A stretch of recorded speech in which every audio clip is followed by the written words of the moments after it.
Remembering Paradise Park, and author of the book A Long Journey. She's an educator, photographer, and lecturer, and was instrumental in getting the historical marker installed by the Bureau of Historic Preservation at the former entrance to the Paradise Park attraction and beach at Silver Springs. She's an entrepreneur, a really gifted photographer. She has a photography business called Helping Hands Photography. She works with the Head Start, Early Head Start programs, and she has freelanced for the Star Banner, as well as Ocala Magazine and Unite Magazine. She's met all manner of interesting celebrities, including the late great Bruce Bozard, who was a pioneer of underwater photography techniques out at Silver Springs. And he started a lot of the underwater photography techniques that were used and then improved upon to this day.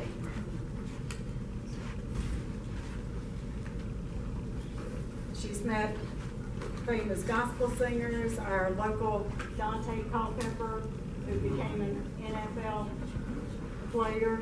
She has way too many accolades to be able to read in the time while I'm trying to get ready to actually give her present. I'm normally very prepared. I hate last minute things. But I'm Cynthia Wilson-Graham, as she said, and I'm the author of Remembering Paradise Park, which is the segregated section of Silver Springs. Was the segregated section of Silver Springs. The project started from 49 to 69. I was looking for my PowerPoint presentation because I can just flip over the slides and don't have to talk off the top of my head. However, Paradise Park was established back in 1949 by Ray and Davison. Ray and Davison also owned Silver Springs. So it was Paradise Springs. This is the original brochure for Paradise Springs. The part where Paradise Park was originally developed was basically the part that was built in competition to Silver Springs. It was built for white-only guests at Paradise. This is the brochure before Paradise Park. But when they opened up the park for Paradise Park, it became for colored people only. That existed from 1949 to 1969. So I'm just going to open it up because I can't really talk off the top of my head because it just throws me. Do you have any questions about Paradise Park?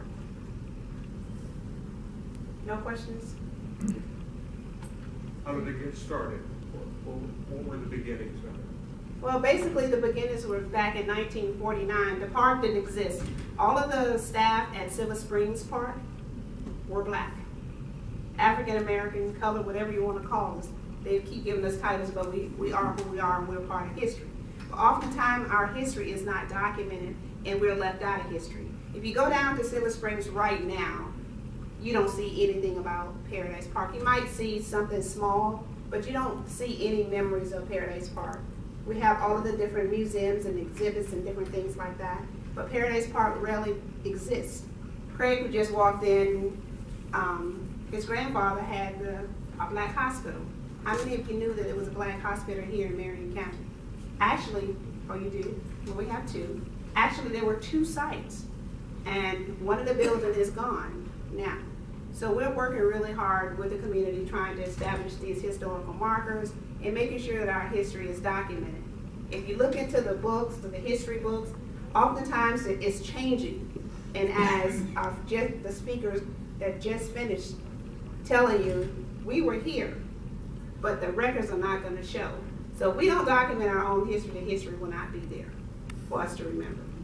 And I seen a picture of Paradise Park posted at Howard Academy. I didn't know the park even existed. It existed for 20 years. When the park closed finally in 1969, it was integrated into Silver Springs. There is a book on Remembering Paradise Park. I'm in booth 43 and 44. If you want more information, you can stop by and see me if you don't have any questions. The historical marker that was placed at Paradise Park, where is it now? The marker is at the front entrance of Paradise Park. which is just around the corner from the main entrance of Silver Springs. It was both parks on the Silver River. The guests rode basically the same boats from from Silver Springs to Paradise Park. The same guests going down the Silver River.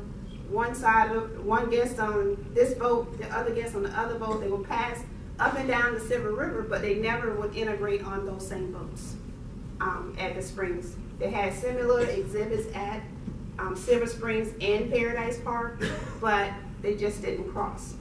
But the staff at Silver Springs could not go to Silver Springs. They could work there, they could garden, they could take the guests out on the boat rides, but they could not mingle with the guests at Silver Springs. And someone always asked, when did they stop swimming at Silver Springs? And I was told by a member that the swimming stopped at Silver Springs when they integrated the two parks. Some will say that the park was not integrated, it was assimilated into one another. Questions? Yes, ma'am. In the early days of Silver Springs as an attraction, it was marketed. It was like the first theme park or thing of that sort in the country, and it was marketed, I think, nationwide. Was there a similar effort for Paradise Park to market that to tourists? Or yes. Was it, yeah. Paradise Park basically had over thousands of guests annually. The difference between the two, the guests that went to Silver Springs, they had somewhere to stay. They could be accommodated in different hotels and motels. But the guests for Paradise Park, they had maybe 1 or 2 hotels here, and they had to basically go and stay in houses with other people because they had nowhere that would accommodate them at Silver Spring for Paradise Park. Right. And where was a lot of out-of-state tourism? Was it mostly folks from other places in Florida, or out-of-state tourism? They had the Boy Scouts that would meet there. They had the Girl Scouts that met there. So it was a big park that they had the Labor Day weekend contest annually every year where they would crown Miss Paradise Park. So it was just so many activities for the guests at Paradise Park. And we didn't necessarily ask to be integrated with Silver Springs. And when the parks did integrate, some guests from Paradise Park have never stepped foot in Silver Springs to this day.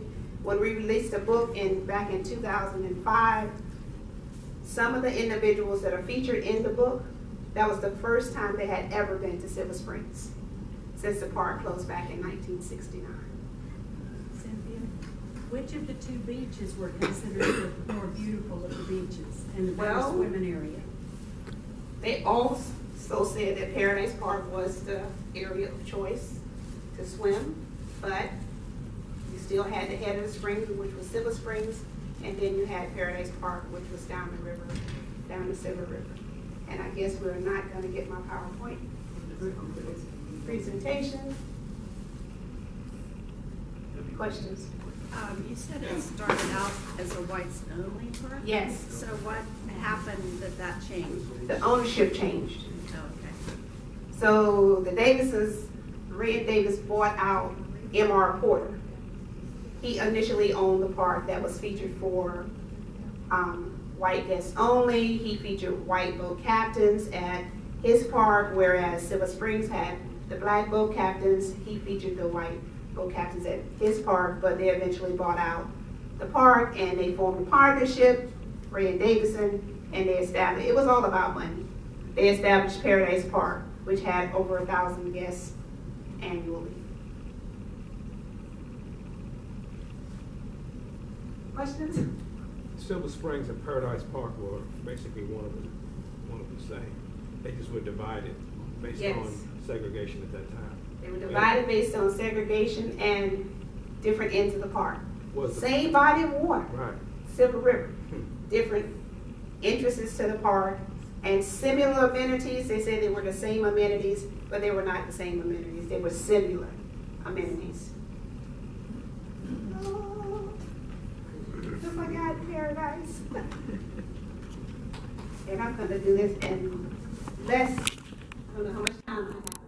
But I call it the imaginary line between the divided waters because because of the Silver Rivers. That's Larissa Lake. She still lives in Marion County, and she's holding up a picture of her at Silver Springs Paradise Park. I'm not going to go through all of the good stuff, but it talks about all of those years for the individuals who own the park, where the transition took place. And as Mr. Dean said, we know that this land was Native American territory before we even got here. Those are the brochures that I took out of the covers to hold up for you, showing you the Paradise Springs compared to Paradise Park. And we do know for tourism at that time, you could not go anywhere to stay. You basically had to have a specific location where you could stay. So the tourists coming to town had the Green Book, and there were several editions of the Green Book.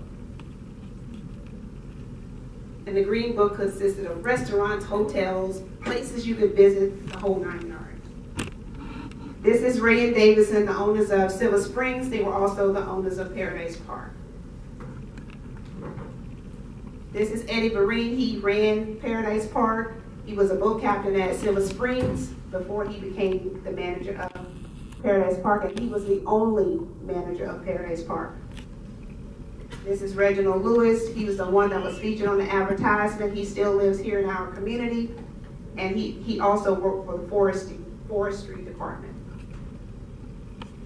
Paradise Park postcards, Silver Springs postcards. I have the original postcards, which is a boat out. This is David and Roosevelt Faison. Both are retired now, but they put over 50, almost 60 years in at the Springs. They have the longest history of working at Silver Springs and Paradise Park. Virginia Ferguson, she also still lives in the community. She's the first female boat captain.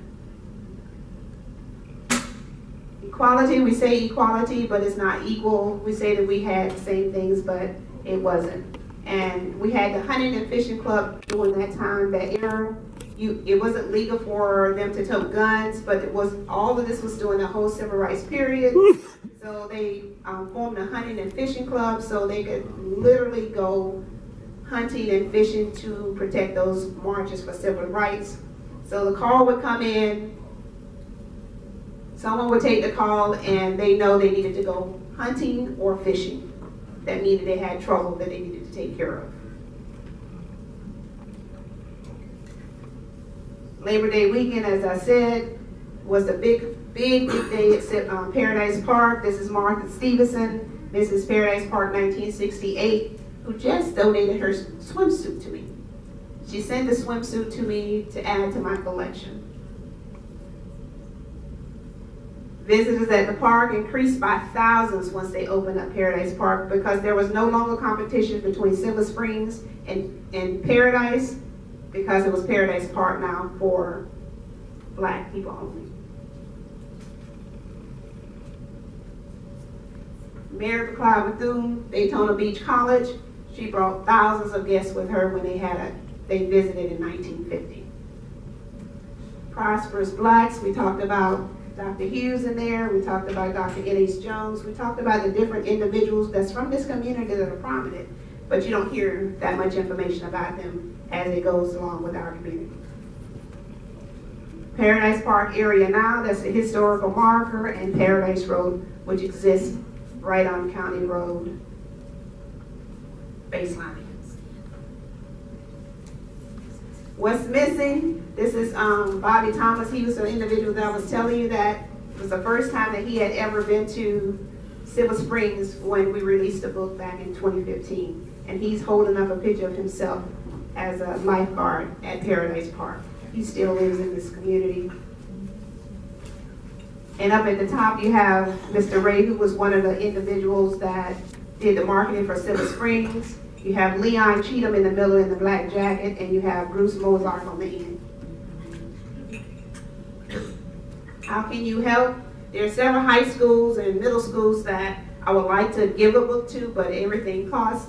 So if you would like to purchase a book to donate to a high school or to add to your collection, I would appreciate it. Or share your memories or memorabilia. The only person that's left at Silver Springs now is Oscar Collins. He's the only boat driver that's been there over 40 years now from that original crew. Special thanks to Bruce Mozart. He allowed me to come in. They just purchased his collection in College of Central Florida. He allowed me to come into his studio and talk hours with him to share his information about the park, because he was the photographer for many of the pictures that are in the book. My contact information, and that's it. I'm so sorry, but that's the end of the presentation. Questions? I think I'm right at 15 minutes. Questions? I worked for Carl Ray's son at Bill Ray Sports City back in the early 80s. Yes. I was born in Miami, and without that, before I-75, of course, Silver Springs was the biggest thing in the state. Yes. Biggest attraction. Being born in Miami, that's all you heard was, where could we go? Silver Springs. Yes. Silver Springs was the spot. Yes, hi. Hi. When did the park become a state park? Because I remember when my mom lived here in the 80s, that it was still an amusement. They had the pool and the water park, and that's gone now. Silver Springs just became a state park recently. I don't know the year. 4 years, maybe Like 3 years ago? 3 years. Yes, recently. I don't have a correction, but you mentioned state law that blacks couldn't own guns until civil rights. Right, they couldn't carry the guns. Well, I'm not correcting you. They probably just didn't observe the law here. But Okay. when my dad was growing up, he hunted and fished growing up as a kid with a lot of the black kids in the neighborhood, and even in the early 50s, he and I still went hunting with a lot of them. It was legal to hunt. Okay. It was legal to hunt and fish, but just to carry the gun to protect someone, that was illegal. So that's why they formed the Hunting and Fishing Club, which was legal to carry a gun. Okay, because What are they doing now to, you say Silver Springs is considered a state park. Are they gonna join the two back? Are they gonna open up Paradise Park again along with the Silver Springs? The question was, are they going to include Paradise Park section in Silver Spring State Park? They say it's in the conceptual plan, but everything is funded. So there is no money in the budget. Thank you all.